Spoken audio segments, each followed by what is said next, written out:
जय हिंद दोस्तों स्वागत है आपका आपके अपने YouTube चैनल ज्ञानदेव होस्ट में। और इस वीडियो में मैं आपको बताने वाला हूं सीमा सड़क संगठन यानी कि BRO मल्टी स्किल्ड वर्कर यानी कि MSW भर्ती 2022 ऑफलाइन फॉर्म के बारे में कि कैसे आपको इस भर्ती का फॉर्म फिलअप बिना किसी मिस्टेक के घर बैठे भरना है। तो चलिए दोस्तों शुरू करते हैं। दोस्तों मैं आपको बता दूं कि ये वीडियो लॉन्ग होगी और लॉन्ग इसलिए होगी क्योंकि मैं नहीं चाहता कि आप लोग इतने टाइम से किसी भी भर्ती का वेट करते हैं और फिर जल्दबाजी में आप वो फॉर्म गलत भर दे और ऐसे में फिर जो आपकी मेहनत है वो पूरी की पूरी वेस्ट चली जाए और मे भी इतना दोबारा ये भर्ती आए तब तक आप ओवर एज हो चुके हो। इसलिए टाइम भले ही आपका थोड़ा ज़्यादा लगे बट आपके सभी डाउट इस फॉर्म को भरने को लेकर के यहाँ पर अच्छे से क्लियर किए जाएंगे। अब चलिए बात करते हैं इसके बारे में। तो जो अभी ये वेबसाइट आप देख पा रहे हैं हमारी ऑफिशियल वेबसाइट jobsgyan.in है।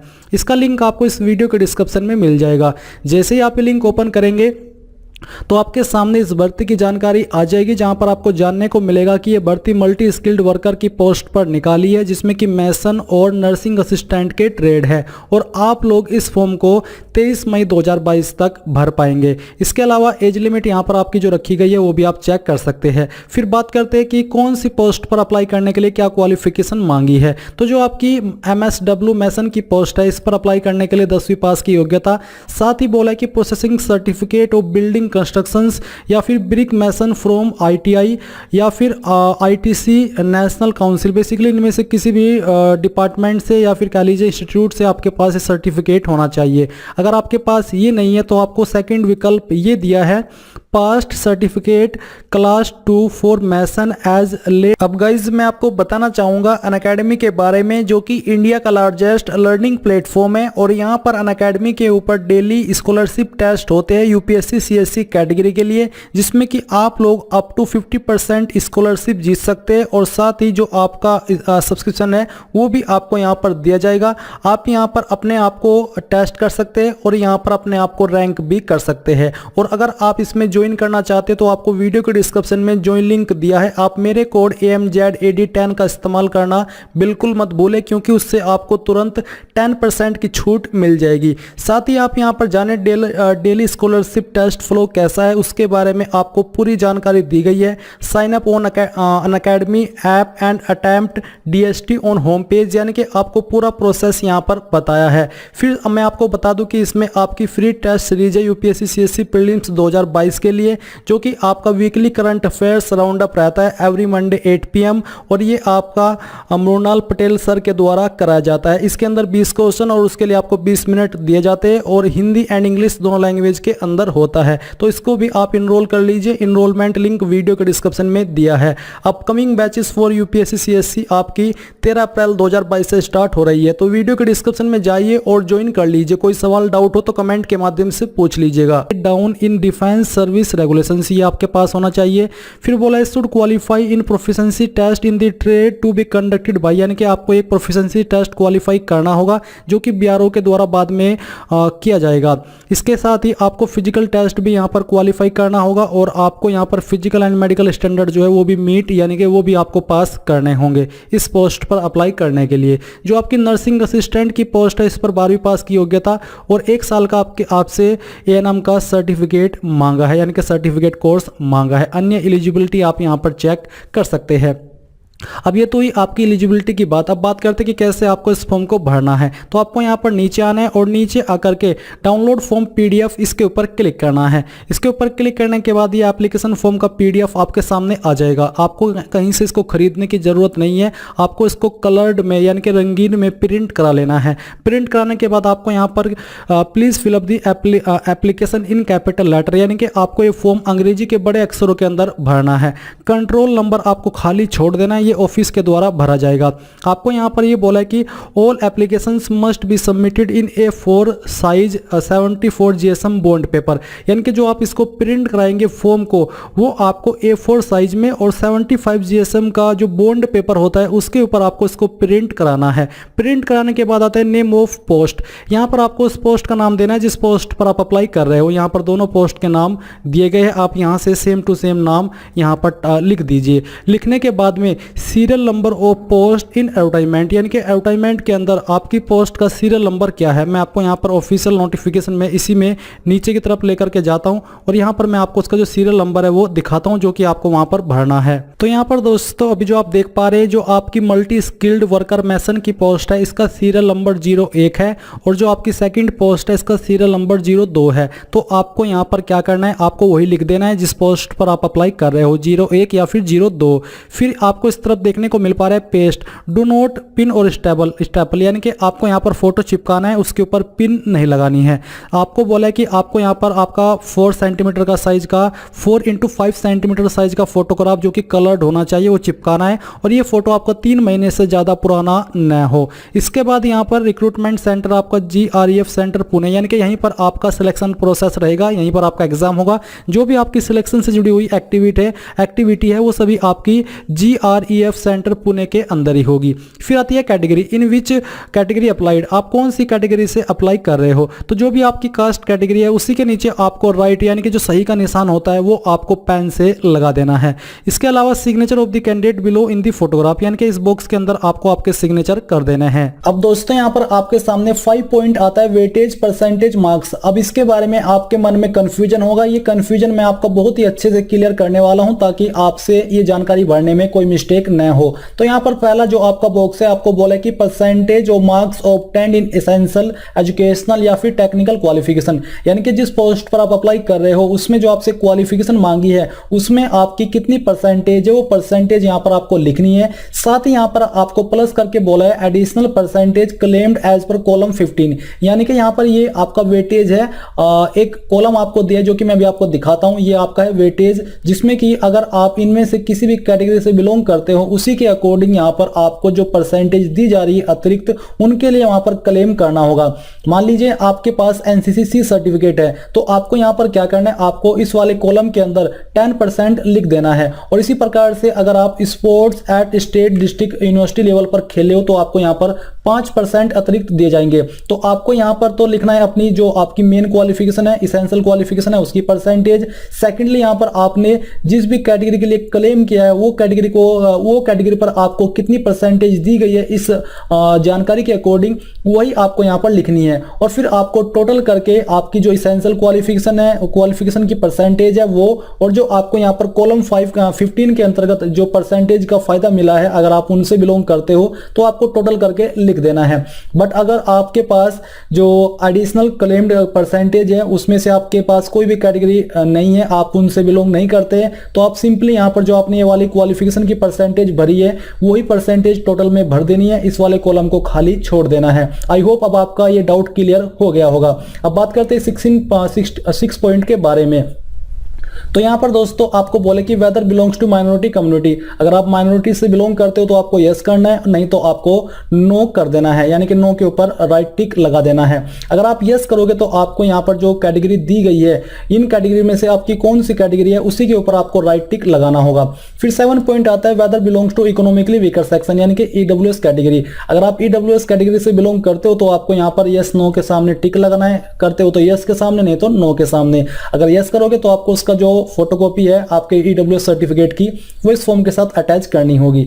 अब आते हैं name of the candidate, name of candidate in block letter as per 10th matriculation certificate, यानी कि 10वीं की मार्कशीट के अनुसार आपको यहाँ पर अपना नाम अंग्रेजी के बड़े अक्षरों के अंदर लिखना है। तो जो भी आपका नाम है वो आपको लिखना है, जैसे कि A, सेकंड कॉलम में M, उसके बाद Z, फिर A, फिर D, और जब आपका सरनेम स्टार्ट हो तो आपको एक बॉक्स खाली छोड़ देना है और उसके बाद आपको अपना सरनेम यानी कि लास्ट नेम लिखना है। इस प्रकार से आपको अपना नाम लिख देना है। फिर 9 पॉइंट में आपको अपने पिताजी का नाम देना है, ये भी आपको 10वीं की मार्कशीट के अनुसार ही देना है और अंग्रेजी के बड़े अक्षर के अंदर ही देना है।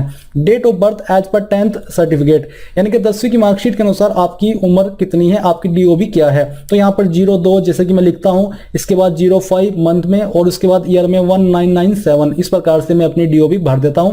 सेम तरीके से आपको भरनी है। फिर दोस्तों 11 पॉइंट है आपका permanent home address with pin code, यानी कि जो आपका स्थायी पता है वो आपको यहाँ पर लिखना है। जो भी आपका एड्रेस आपकी आईडी के अकॉर्डिंग है वो आपको यहाँ पर अंग्रेजी के बड़े अक्षरों के अंदर ही लिखना है। एक बॉक्स के अंदर एक ही वर्ड लिखिएगा और अंग्रेजी के बड़े अक्षरों के अंदर लिखिएगा, और इसके बाद यहाँ पर आपको स्टेट के सामने अपनी स्टेट लिख देनी है, जो भी आपकी स्टेट है। फिर यहाँ पर आपको अपने पोस्ट ऑफिस या डिस्ट्रिक्ट का डाल देना है, यानी कि लिख देना है। फिर 12 पॉइंट है प्रेजेंट पोस्टल एड्रेस, ये है आपका प्रेजेंट एड्रेस, ऊपर आपने भरा है परमानेंट एड्रेस। अगर आपका प्रेजेंट और परमानेंट एड्रेस सेम है तो नीचे भी आपने जो ऊपर एड्रेस भरा है वही भर दीजिए, अगर अलग अलग है तो अलग से अपना प्रेजेंट एड्रेस फिलअप कर दीजिए। फिर आते हैं दोस्तों आपके सामने 13 पॉइंट एप्लीकेशन फी डिटेल। यहां पर दोस्तों एप्लीकेशन फी के बारे में भी आपके डाउट हो गए, ये भी मैं अच्छे से क्लियर करता हूं कैसे आपको ये फीस पे करनी है। तो यहाँ पर जो आप वीडियो में देख पा रहे हो ये आपका ऑफिशियल नोटिफिकेशन या वेटेज के नीचे ये जानकारी आपको दी गई है। पहले तो आप जान लीजिए कि किस कैटेगरी कैंडिडेट को क्या फीस पे करनी होगी। तो यहाँ पर जो जनरल कैंडिडेट है और ईडब्ल्यूएस कैंडिडेट है, इसमें यहाँ पर जो फीस रखी गई है वो 50 रुपए है। जो ओबीसी कैंडिडेट है उनके लिए भी 50 रुपए है, और SC ST के लिए कोई फीस नहीं है, और विकलांग के लिए भी कोई फीस नहीं है। अब मान लीजिए आप जनरल या फिर ओबीसी से इस फॉर्म को भर रहे हैं या ईडब्ल्यूएस से भर रहे हैं तो आपको 50 रुपए फीस पे करनी है। फीस पे करने के लिए आपको क्या करना है, आपको जो ऊपर लिंक दिया है ये लिंक के ऊपर क्लिक करना है। ये लिंक मैं डायरेक्टली आपको वीडियो के डिस्क्रिप्शन में भी दे दूंगा। इसके ऊपर क्लिक करने के बाद आपके सामने कुछ इस तरह का इंटरफेस आ जाएगा। आपको यहाँ पर टिक करना है। टिक करने के बाद आपको प्रोसीड के ऊपर क्लिक करना है। फिर यहाँ से आपको इसके ऊपर क्लिक करना है और रिक्रूटमेंट फी को सिलेक्ट करना है। इसको सिलेक्ट करने के बाद यहाँ पर दोस्तों एप्लीकेंट नेम, यही आपको यहाँ पर वो नाम भरना है जो नाम आपने अभी फॉर्म को फिल करते समय यूज किया है। एग्जैक्ट नेम आपको यहाँ पर भर देना है। इसके बाद आपको अपने पिताजी का नाम एंटर करना है, और ये एंटर करने के बाद आपको नीचे देखने को मिल पा रहा है नेशनलिटी। तो नेशनलिटी में आपको INDN इंडियन लिखना है। DOB आपने क्या चूज किया फॉर्म को भरते समय वही DOB यहाँ से आपको सिलेक्ट करनी होगी। मैं आपको दिखाता हूँ। इसको सिलेक्ट करके यहाँ से हमने इसको सिलेक्ट कर लिया है। सिलेक्ट करने के बाद आपको अपना मोबाइल नंबर यहाँ पर एंटर करना है। आपने जो एड्रेस फॉर्म के अंदर भरा है वही एड्रेस आपको यहाँ पर पिन कोड सहित लिखना है। आपका आधार नंबर क्या है वो आधार नंबर आपको यहाँ पर देना है।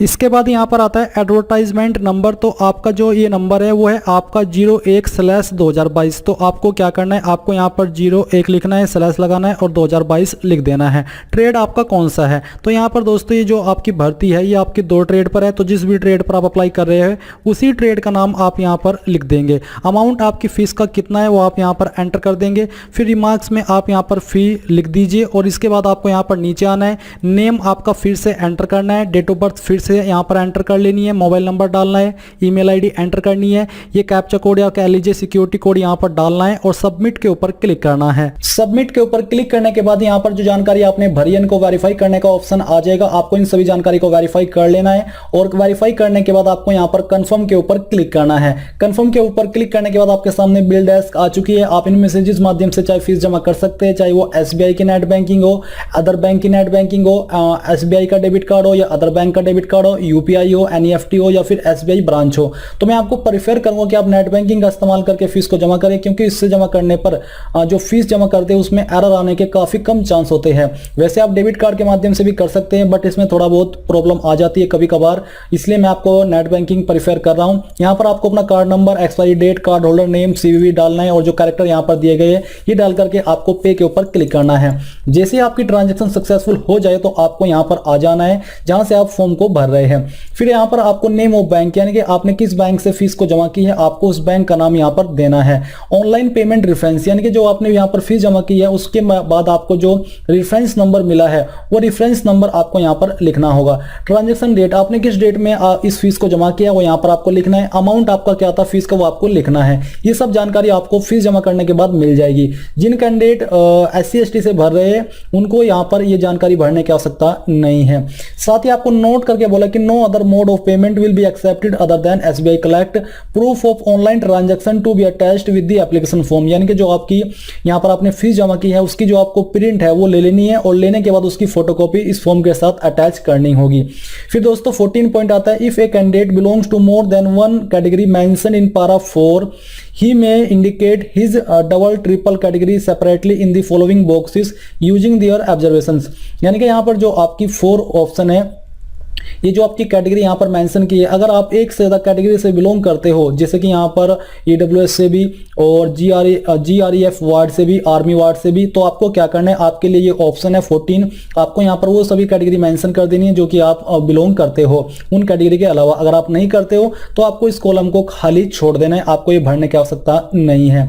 फिर आता है 15 पॉइंट, जिसके बारे में हमने क्वालिफिकेशन में बात की थी। आप इनमें से जिस भी कैटेगरी से बिलोंग करते हैं जहां पर आपको वेटेज दिया जाता है वो आपको यहां पर यस नो में बताना है। अगर आपके जैसे कि do you hold NCC B certificate, अगर आप करते हो तो यहां पर आपको यस के ऊपर टिक करना है, नहीं तो आपको नो के ऊपर टिक करना है। अगर आप इनमें से किसी से भी बिलोंग नहीं करते, आपके ऊपर कोई भी जानकारी एप्लीकेबल नहीं है, तो आप उसको नो कर दीजिए, सभी पे नो कर दीजिए कि हाँ मैं इसमें से किसी से भी बिलोंग नहीं करता। जिस पे करते हो उस पे यस कर दीजिएगा।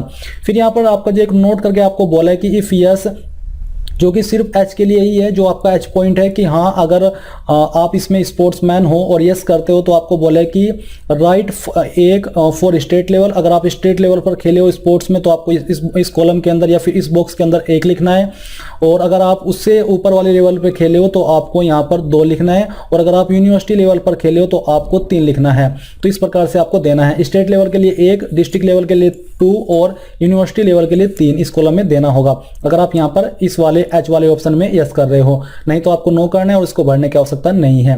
साथ ही आपको बोला कि supporting documents issued by competent authority should be attached in support of above claim, यानी कि जो ये ऊपर आपने क्लेम किए हैं, अगर किए हैं तो आपको उनसे जुड़े हुए सर्टिफिकेट इस फॉर्म के साथ अटैच करने हैं, उनकी फोटोकॉपी।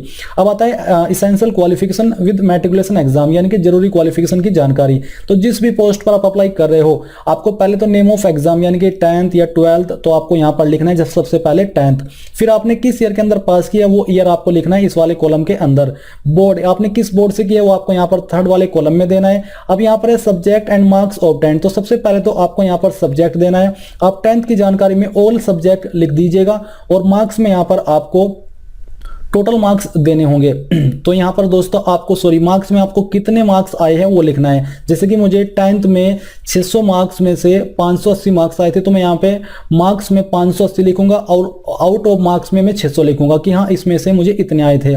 परसेंटेज ऑफ मार्क्स आपकी इनके अकॉर्डिंग कितनी परसेंटेज है वो परसेंटेज आपको यहाँ पर लास्ट वाले कॉलम में लिख देनी है। इसके बाद दोस्तों यहाँ पर सेकंड कॉलम में अगर आपने 12वीं की है तो आप 12वीं की जानकारी भरेंगे, तो आपको नेम ऑफ एग्जाम के अंदर 12th या इंटरमीडिएट लिख देना है। ईयर ऑफ पासिंग में बताना कि कौन से साल के अंदर आपने पास की है, अपने बोर्ड का नाम देना है जिस भी बोर्ड से आपने 12वीं पास की है। फिर सब्जेक्ट में आप यहाँ पर जैसे कि पीसीएम, पीसीबी, आर्ट्स, कॉमर्स जो भी है वो आप लिखेंगे। मार्क्स आपको यहाँ पर कितने आए थे वो आप यहाँ पर लिख देंगे। आपको यहाँ पर पहले तो लिखना है जो नंबर आपको आए थे, और आउट ऑफ मार्क्स यानी कि कितने में से आए थे। आउट ऑफ मार्क्स के सामने आपको टोटल नंबर लिखने हैं और मार्क्स में वो नंबर लिखने हैं जो कि आपको आए थे। देन यहाँ पर जो आपकी परसेंटेज बनती है इन नंबर की, वो परसेंटेज आपको यहाँ पर परसेंटेज ऑफ मार्क्स के कॉलम में लिख देना है। फिर अगर आपने कोई डिग्री किया है, डिप्लोमा किया है, कोई भी किया है, वो आप यहाँ पर उस एग्जाम का नाम तीसरे कॉलम में लिख देंगे। ईयर ऑफ पासिंग बताएंगे कि इस साल में मैंने पास किया है। अपनी इंस्टीट्यूट, यूनिवर्सिटी या फिर बोर्ड का नाम देंगे जहां से आपने किया है,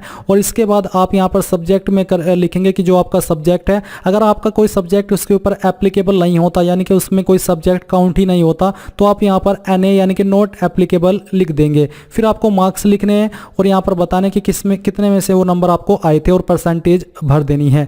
जो भी यहां पर क्वालिफिकेशन की आप जानकारी दे रहे हैं, उनकी जो आपकी डॉक्यूमेंट है उनकी फोटोकॉपी आपको इस फॉर्म के साथ अटैच करनी है। तो ये तो हुई दोस्तों आपकी टेक्निकल क्वालिफिकेशन के बारे में बातचीत। और यहाँ पर जो मैंने आपको टेक्निकल क्वालिफिकेशन के बारे में बताया है, अगर आपके पास क्वालिफिकेशन है जैसे कि कोई सर्टिफिकेट है या फिर जो आपके पास ITI की कुछ सर्टिफिकेट है ट्रेड में, किसी ट्रेड में, तो आप यहाँ पर वो जानकारी इसके अंदर भर सकते हैं। आपको नेम ऑफ एग्जाम के अंदर आपको जो आपकी क्वालिफिकेशन है उसका नाम देना है, किस ईयर के अंदर आपने पास किया वो यहाँ पर आपको देना है। बोर्ड, यूनिवर्सिटी की जगह आपको अपनी बोर्ड या यूनिवर्सिटी या फिर इंस्टीट्यूट का नाम देना है। मार्क्स ऑब्टेन्ड लिखने हैं, कितने में से आए से वो आपको यहाँ पर देना है। ऑब्टेन्ड के अंदर तुम आए हुए, और आउट ऑफ यहाँ पर यानी कि टोटल मार्क्स आपको आउट ऑफ मार्क्स के अंदर लिखना है, और परसेंटेज आपको यहाँ पर लिख देनी है। साथ ही आपको अपनी फोटोकॉपी भी इसके साथ अटैच करनी होगी। फिर आता है 17 पॉइंट, जहां पर आपको ड्राइविंग लाइसेंस की जानकारी देनी है, और ये सिर्फ drivers, MT, road roller and OEMs only पर लागू होती है इन पोस्ट पर अप्लाई करने वाले कैंडिडेट के लिए। तो अगर आपके पास लाइट मोटर व्हीकल है तो आपको यहाँ पर डेट ऑफ इशू यानी कि जो आपका light motor vehicle driving licence है वो कब इशू हुआ था वो डेट यहाँ पर डालनी है। इश्यूइंग अथॉरिटी आपकी कौन सी थी वो आपको यहाँ पर देना है, जो कि आपके उत्तर प्रदेश जो भी है जहाँ से भी आपने इशू कराया है उसका नाम आपको देना होगा। Initial validity period of licence यानी कि जो आपकी इनिशियल वैलिडिटी है पीरियड ऑफ लाइसेंस की वो आपको यहाँ पर लिखनी है कि कब, वो डेट आपको बेसिकली यहाँ पर देनी होगी। कब आपका लाइसेंस रिन्यू होगा उसकी डेट यहाँ पर आपको दे देनी है। अगर आप हैवी मोटर व्हीकल लाइसेंस की जानकारी दे रहे हैं तो वो भी आपको सेम तरीके से भरनी है।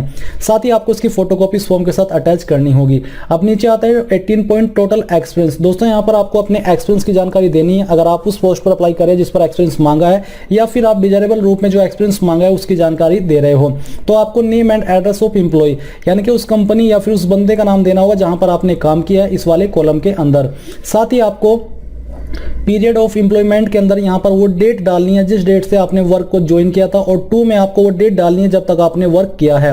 नेचर ऑफ वर्क डन, आपने किस तरह का वर्क किया है उसके बारे में थोड़ा सा शॉर्ट में आपको लिख करके बता देना है। मंथली सैलरी ड्रॉन, आपको मंथली सैलरी कितनी मिलती थी वो सैलरी यहाँ पर आपको देनी है यानी कि बतानी है, लिखनी है। आपकी जो परमानेंट थी या फिर टेम्परेरी वो आपको यहाँ पर लिख देना है। फिर 19 पॉइंट है only for BRO labour CPL experience. अगर आप ओनली बीआरओ लेबर या फिर सीपीएल है तो आपको जानकारी देनी है, फ्रेशर को ये जानकारी भरने की आवश्यकता नहीं है। 20 पॉइंट आपका था डिक्लेरेशन, यहाँ पर आपको पहले इसका नाम डालना है जिस जगह से आप इस फॉर्म को भर रहे हैं, डेट यहाँ पर डालनी है जिस डेट में आपने इस फॉर्म को भरा है, लेफ्ट हैंड का थंब इंप्रेशन आपको यहाँ पर लगाना है और यहाँ पर आपको अपने सिग्नेचर करने हैं। जिसके ऊपर सिग्नेचर नहीं होंगे वो फॉर्म रिजेक्ट कर दिया जाएगा। फिर आपको यहाँ पर नीचे आना है और नीचे आकर के आपको एडमिट कार्ड के अंदर की जानकारी भी भरनी है। यहाँ पर आपको अपना फोटो चिपका देना है। चिपकाने के बाद यहाँ पर आपको अपना नाम लिखना है, सन ऑफ यानी कि फादर का नाम देना है, हाउस नेम या फिर नंबर देना है, विलेज का नाम देना है, तहसील लिखनी है, स्टेट डालनी है, पोस्ट ऑफिस का नाम यहाँ पर लिखना है, डिस्ट्रिक्ट यहाँ पर लिख देना है, पिन कोड यहाँ पर डाल देना है।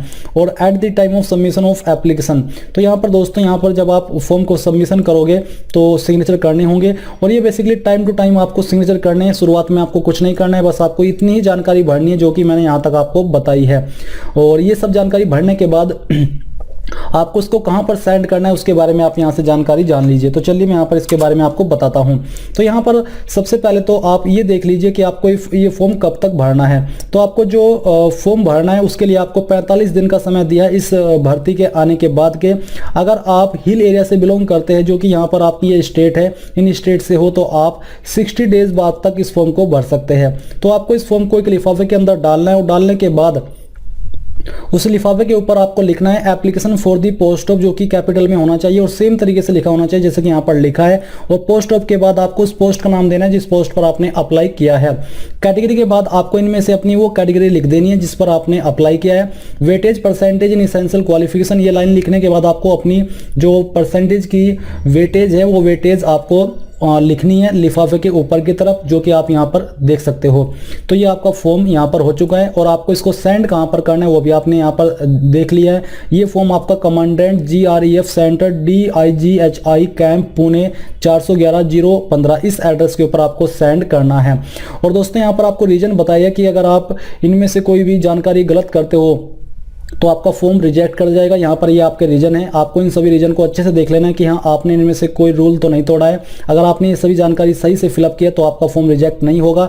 और ये वो डॉक्यूमेंट्स की जानकारी यहाँ पर दी गई है जो कि जब आपका रिक्रूटमेंट प्रोसेस होगा जहाँ पर आपको बुलाया जाएगा तो आपको इन सभी जरूरी डॉक्यूमेंट के साथ जाना होगा। तो यहाँ पर दोस्तों आपने इसके बारे में सभी जरूरी जानकारी जान ली है। आई होप आपको क्लियर हो गया होगा। अभी आपके मन में एक डाउट होगा कि इस फॉर्म को सेंड कैसे करना है, स्पीड पोस्ट, रजिस्टर्ड पोस्ट या फिर कैसे। तो ये जानकारी भी आप यहाँ पर ऑफिशियली देख लीजिए। आपको यहाँ पर बोला है कि all application quoting the advertisement number date and post applied for the for should be submitted to commandant, इस एड्रेस के ऊपर तो सेंड करनी ही है। ये आपको रजिस्टर्ड पोस्ट के माध्यम से करनी है अलोंग विद एक्नॉलेजमेंट कि हाँ आपने इस फॉर्म को भरा है, आपको एक्नॉलेज करना है मैं इस फॉर्म को भर रहा हूँ। तो ये आपको रजिस्टर्ड पोस्ट के माध्यम से ही सेंड करना है, अन्य किसी माध्यम से नहीं करना है, नहीं तो रिजेक्ट कर जाएगा। इसलिए आपको इस चीज का ध्यान भी रखना है। तो इस प्रकार से दोस्तों आप लोग BRO MSW भर्ती 2022 ऑनलाइन फॉर्म को भर पाएंगे। आई होप ये जानकारी और ये प्रोसेस आपको पसंद आया होगा। कोई सवाल कोई डाउट आपका रह गया है तो आप कमेंट के माध्यम से पूछ लीजिएगा। एंड इस वीडियो के लास्ट में मैं आपसे कहना चाहूंगा कि आप इस वीडियो को लाइक, शेयर और आपके अपने YouTube चैनल ज्ञानदेव होस्ट को सब्सक्राइब करके बेल आइकन को ऑन कर ले। Thanks for watching. जय हिंद।